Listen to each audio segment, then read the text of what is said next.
এসআইআরের শুনানির কাজে হয়রানি হতে হচ্ছে। এবার জেলা পরিষদের সহ সভাধিপতি অজয় ভট্টাচার্যকে শুনানির জন্য তলব করল নির্বাচন কমিশন। শনিবার সকালে তিনি হাজির হন সাঁকরাইল বিডিও অফিসে। তার কথা মতো তিনি 70-এর দশকের মাঝামাঝি সময় থেকেই সমস্ত নির্বাচনে ভোট দিয়েছেন।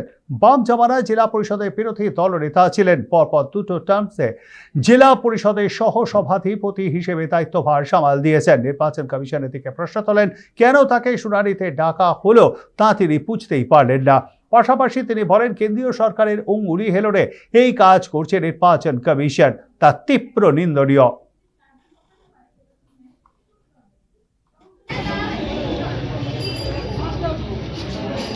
এদের যারা কর্মচারী অফিসার এদের ব্যবহার অত্যন্ত ভালো। এরা রাজ্য সরকারের কর্মচারী, এমনকি ইলেকশন কমিশনের যারা স্টাফ আছে তাদেরও ব্যবহার ভালো, পুলিশ আধিকারিক তাদেরও ব্যবহার ভালো। এ নিয়ে আমাদের কোনো ব্যাপার নেই।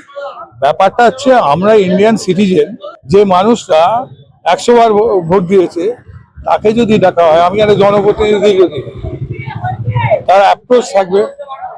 আমি যা যা বলা হয়েছে, বিএলও যখন গেছেন সব তথ্য দেওয়ার পর তিনি রিসিভ কপি নিয়ে গেছেন, এটা সত্ত্বেও বলছে আনম্যাপিং।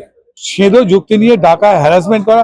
দেখো, আমায় ডেকেছে, it is my duty to attend here, কিন্তু যারা বয়স্ক মানুষ, মানসিক ভারসাম্যহীন, অনেকে অথর্ব, তাদের এইভাবে ডেকে দীর্ঘক্ষণ লাইনে দাঁড় করানো।